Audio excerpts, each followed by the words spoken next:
Hello everyone, this is पुरू जनोद्रिया। तो आज का हमारा लाइव सेशन था। लाइव सेशन उतना ठीक से नहीं हो पाया क्योंकि बार बार डिस्कनेक्ट हो रहा था। ठीक है, तो उसके लिए हम रिकॉर्डेड क्लास डाल रहे हैं। हमने बात कर ली थी ऑस्मोसिस तक। ठीक है, ऑस्मोसिस तक बात कर ली थी। ऑस्मोसिस में क्या देखा था हमने? Movement of H2O from higher concentration to lower concentration through selectively permeable membrane. यानी कि जो चयनात्मक पारगम्य झिल्ली है उसके थ्रू पानी का ज़्यादा कंसंट्रेशन से कम कंसंट्रेशन या ज़्यादा सांद्रता से कम सांद्रता की ओर जो मूवमेंट होता है उसको विसरण कहा जाता है। ठीक है, या फिर सेमी परमिएबल मेम्ब्रेन के थ्रू होता है। भाई इन दोनों में डिफरेंस क्या है? सेलेक्टिवली परमिएबल मेम्ब्रेन जो है वो सॉल्वेंट को अलाउ करती है एंड उसके साथ साथ कुछ सॉल्यूट को भी अपने अंदर पास होने देती है। लेकिन सेमी परमिएबल मेम्ब्रेन के केस में क्या होता है कि ओनली सॉल्वेंट को अलाउ करती है, जो सॉल्यूट को अलाउ नहीं करती है। ठीक है, ऑस्मोसिस जो होता है वो स्पेशल टाइप ऑफ डिफ्यूजन होता है। ठीक है, और जैसे कि फॉर एग्जांपल हमने यहाँ देखा था, ये सेल वन हो गई, इसमें ज़्यादा पानी है, इसमें कम पानी है। तो ये सेल वन, ये सेल टू, पानी ज़्यादा पानी कम। इधर जो होता है ये सॉल्वेंट की तरह काम करता है ना, वाटर जो होता है वो सॉल्वेंट की तरह काम करता है। ये इस तरीके का जो मूवमेंट होता है वो ऑस्मोसिस कहला जाता है। उसके बाद अपन बात करते हैं आगे प्लाज्मा मेम्ब्रेन को फिर से कंटिन्यू करते हैं। Plasma membrane continue. ठीक है, यहाँ तक कंप्लीट हो जाता है ऑस्मोसिस। ठीक है, उससे पहले हमने देखा था ट्रांसपोर्ट में सिंपल ट्रांसपोर्ट देखा था, फैसिलिटेट देखा था, और उसके बाद एक्टिव ट्रांसपोर्ट देखा था। चलिए स्टार्ट करते हैं। प्लाज्मा मेम्ब्रेन सबसे पहले बात करते हैं 1972 में। कौन आए थे? Singer and Nicolson. Singer and Nicolson. इन्होंने क्या दिया था? इन्होंने एक मॉडल दिया था जिस मॉडल का नाम है fluid mosaic model. Fluid mosaic model, ये मॉडल दिया था। मोज़ेक का मतलब क्या होता है? दो डिफरेंट चीज़ों का ग्रुप या फिर ज़्यादा चीज़ों का ग्रुप। जैसे फॉर एग्जांपल मैं बात करूँ, जैसे कि आलू बैंगन की सब्ज़ी बनी है, तो उसमें क्या है? आलू भी है और उसमें क्या है? बैंगन भी है। ठीक है, तो मोज़ेक हो गए, दो डिफरेंट चीज़ें हो गई ना, तो ये मोज़ेक हो गया। तो इन्होंने फ्लूइड मोज़ेक क्यों दिया? फ्लूइड का मतलब होता है, या फ्लूइड का मतलब लिक्विड। लिक्विड ये किसकी वजह से होता है? ये होता है लिपिड की वजह से। लिपिड में भी हमने बात की थी अनसेचुरेटेड फैटी एसिड, यानी कि असंतृप्त वशीय अम्ल की वजह से फ्लूइड इसका नेचर होता है। अगर सेचुरेटेड रहेगा तो फिर ये ठोस रहेगा, लेकिन फ्लूइड किसकी वजह से रहेगा? लिपिड की वजह से। मोज़ेक का मतलब प्रोटीन प्लस लिपिड, इसकी वजह से ये मोज़ेक है। और मॉडल मतलब मॉडल है। ठीक है, अभी अपन बात करते हैं आगे मूवमेंट ऑफ प्रोटीन की। मूवमेंट ऑफ प्रोटीन की। ठीक है, अपन बात करते हैं मूवमेंट ऑफ प्रोटीन की। उसमें दो तरीके के मूवमेंट पाए जाते हैं, लेकिन प्रोटीन हमारी एक ही तरह का फॉलो करती है, लिपिड दोनों का करती है। एक होता है लेटरल मूवमेंट, दूसरा कौन सा होता है? Flip flop. तो ये इसको फॉलो करती है और इसको फॉलो नहीं करती। फ्लिप फ्लॉप मूवमेंट को फॉलो नहीं करती है। ठीक है, और प्रोटीन का मूवमेंट ये क्या मतलब कंफर्म करता है? ये कंफर्म करता है fluidity of cell membrane.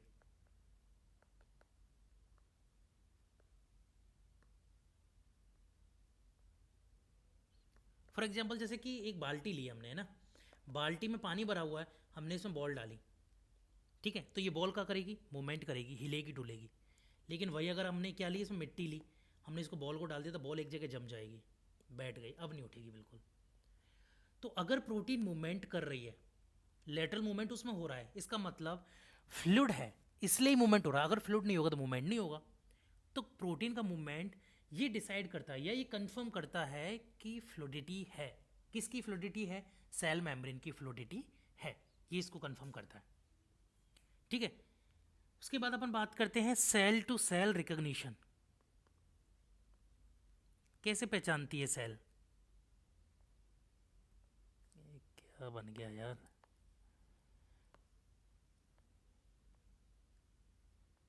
Recognition, cell to cell recognition यानी कि पहचान। कैसे पहचानती है एक सेल दूसरे सेल को? ठीक है, तो देखते हैं अपन। एक सेल बनाई हमने, ये दूसरी सेल बनाई, पहले कहाँ भाग गई, आ गई, ठीक है। उसके बाद हमने क्या बनाया, इस पर लिपिड बनाया, इसकी 2 टांगें हैं, एक हेड है। इधर लिपिड बनाया तो इसकी 2 टांगें, एक हेड है। एक हमने क्या बनाया फिर, पेरिफेरल प्रोटीन बनाई, ऊपर ये पेरिफेरल प्रोटीन बनाई। उसके बाद हमने क्या किया, ग्रीन कलर से ये क्या दिखाया, हमने बात की थी ना पहले, क्या है ये, कोई बताओ हमें कमेंट में, क्या है क्या है क्या है, ठीक है।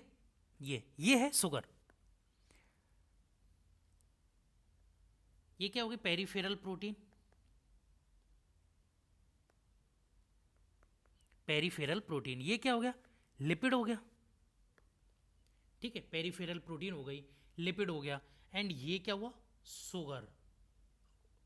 शुगर की वजह से ही पहचानी जाती हैं चीज़ें, ठीक है, इस तरीके से, ठीक है। ये मैं कहाँ नीचे ले लेता हूँ यहाँ पे, ठीक है। तो शुगर ऑफ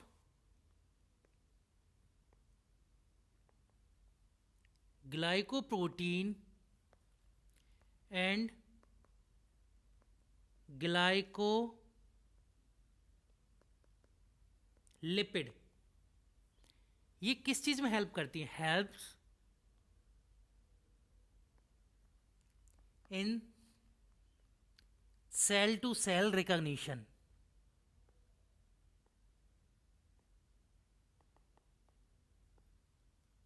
ठीक है। ये किस में हेल्प करती है, सेल टू सेल रिकॉग्निशन में हेल्प करती है। यहां तक क्लियर है भाई, इसमें कुछ नहीं है। जो शुगर है ना, उसकी वजह से आइडेंटिफाई किया जा रहा है, कौन सी शुगर, जो प्रोटीन के ऊपर लगी हुई है ग्लाइकोप्रोटीन, जो लिपिड के ऊपर लगी हुई है वो ग्लाइकोलिपिड, ठीक है। इस लिपिड के थ्रू आइडेंटिफाई किया जा रहा है, तो सेल टू सेल रिकॉग्निशन। अभी अपन बात करते हैं आगे फंक्शन ऑफ सेल,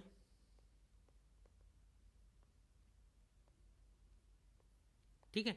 अभी अपन बात करते हैं फंक्शन ऑफ सेल। तो पहला फंक्शन क्या होता है, सेल ग्रोथ, ये पहला फंक्शन हो गया। सेल ग्रोथ का मतलब, ये अंदर सेल मेम्ब्रेन, ये बाहर सेल वॉल, आजा भाई आजा आजा, आ गई, ठीक है। तो ये क्या हो गई, सेल वॉल किसकी बनी होती है, सेलुलोज की। ये क्या है, सेल मेम्ब्रेन किसकी बनी है, इसको छोड़ो, लिपिड और प्रोटीन की बनी है। लेकिन ये क्या करती है, सेल्यूलो सिंथेसिस करती है, जो कि किसको देगी, सेल वॉल को, ठीक है। सेलुलो सिंथेसिस कौन करेगी, सेल मेम्ब्रेन, किसको देगी, सेल वॉल को, ठीक है। किसको देगी, सेल वॉल को। सेल वॉल में क्या होता है, सेलुलोज होता है, ठीक है।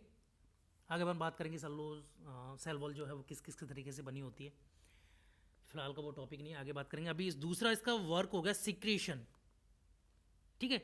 सिक्रेशन मतलब ये क्या हो गई, सेल, सेल में क्या है ये, सेल मेम्ब्रेन, ये क्या चीज़ों को बाहर निकालेगी, protein release outside the cell, ठीक है।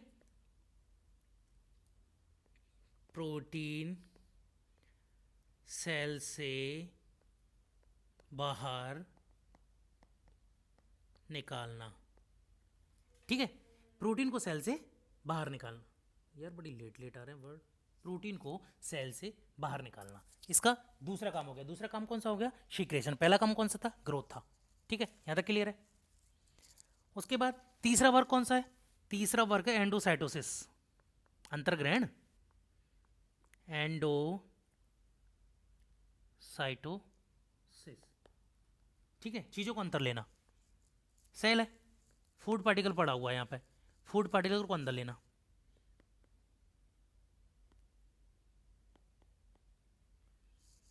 एफ कहाँ गया, आया गया आया आ गया, ठीक है। फूड पार्टिकल अंदर लेना, वो एंडोसाइटोसिस हो गया।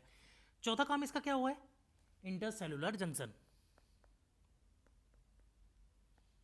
इंटरसेल्यूलर जंक्शन, ठीक है, GUCN, ठीक है। इंटरसेल्यूलर जंक्शन, अरे कहाँ मिट रहा है ये आप कहाँ पढ़ोगे, एनिमल टिश्यू, जूलॉजी में पढ़ोगे, ठीक है। अपन पढ़ाएंगे बाद में, फिलहाल का आप इतना ही समझ लो बस, ये इसका काम होता है।